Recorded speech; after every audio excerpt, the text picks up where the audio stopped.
I got home and my curtains had been ripped down. Ripped down and her stuff missing. It's another Columbia break-in. Are there enough police to keep up with the crime in Columbia? A KOMU 8 Target 8 investigation finds out. Well, just a moment, Mr. Mayor. Just a moment, Mr. Crandall. Let me speak, please. Everyone wants their voice heard at the heated Ashland-Alderman debate. The city put up this camera to bring down crime. I took a look at the numbers, and I'll tell you if this high-tech tool is worth the $1,000 price tag. KOMU 8 News at 6 starts now. From Studio 8A, coverage you can count on in high definition. This is KOMU 8 News at 6. Another day, another burglary arrest near Columbia. Good evening, everyone. I'm Jim Reek. And I'm Brittany Pieper. Thanks for joining us. Boone County Sheriff's deputies arrested this man. Take a look. 35-year-old Gary Gonzalez for allegedly trying to steal from a car. While deputies were investigating, Gonzalez reportedly went into a home and tried to steal several items there.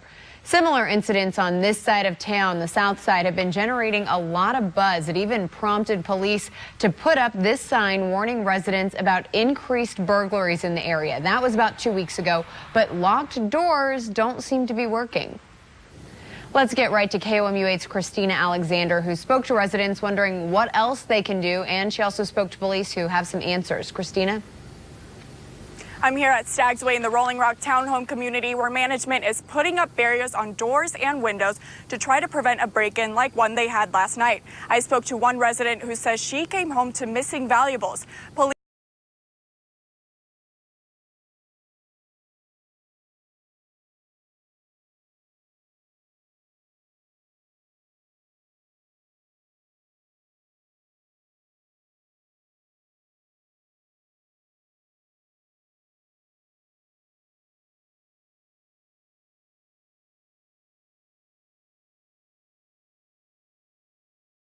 Northwest Columbia this afternoon. They arrested 69-year-old Ronald Bryant at the Apple Grove Trailer Park. Deputies say he was intoxicated. The bullet grazed the woman's face, but she was not seriously injured. Bryant is being held at the Boone County Jail awaiting bond. Concern over crime in Columbia's Douglas Park spiked the past summer or two. Police installed surveillance cameras about a year ago to reduce crime. The cameras cost thousands of dollars. The numbers show they're not working. KOMU 8's Eric Hilt joins us live at the park with the details.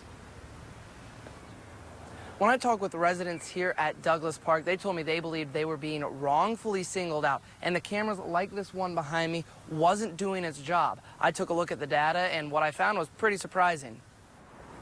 Now, Sergeant Bernhard added that it's hard to tell how well of a job the cameras are doing because you can never be sure just how much crime there would be if the cameras were never put here. And the cameras aren't the only thing the city's trying to do to reduce crime in this area. There are 2 park rangers that patrol the park at night, and Columbia Parks and Rec are putting on more events and activities to give teenagers in the area something to do. Reporting live in Columbia, Eric Hilt, KOMU 8 News. As Columbia citizens demand more focus on crime and its prevention, people are asking whether the city has enough police officers to do the job. In this Target 8 investigation, KOMU 8's Alexis Rogers worked to find out. Alexis? Brittany, the city has pledged to hire more police with its new budget, but I went to see if the boosted numbers will be enough. The Columbia Police Officers Association hopes to put the issue back on the table in April. Things got a bit heated this morning at a special meeting in Ashland. The board met to debate the fate of suspended Alderman Jeff Anderson. They also called for his impeachment and asked him to resign, but they won't tell him or us why. Today, Anderson said he should be allowed to sit at the table. Every alderman meeting. Therefore, they request that their elected aldermen be seated at the table. By which form? By their election. The constant back and forth between members of the community, the current city attorney, and the current board raised some important questions, like if the board correctly executed the process of suspending Anderson. Alderman Taggart claimed the Sunshine Law was violated when Anderson was not present when asked for the suspension and his resignation. One community member approached the board and expressed extreme discomfort about the process of the suspension. Another alderman says if Anderson is impeached, he'd have to take on his workload. If indeed the impeachment process finds that he is removed, then there would be another alderman appointed to Ward 2. In the meantime, of course, I would be covering Ward 2. The board will decide later on whether to impeach Anderson. They don't know exactly when that will be.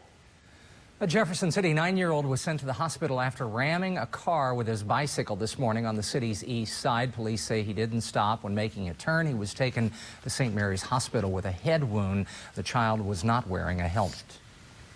Another beautiful day. Let's check in with Dave to see what our forecasts look like. Let's keep this going, Dave. As you said earlier, Brittany, it's just about perfect, and it's likely going to stay on that forecast. And what we're talking about the weekend coming up as well in a moment or two here on KOMU 8 News at 6. Coming up after weather, should Missouri drivers pump more gas or corn in their gas tanks? Plus, no buts about it. Columbia City officials want you to stop cigarette littering.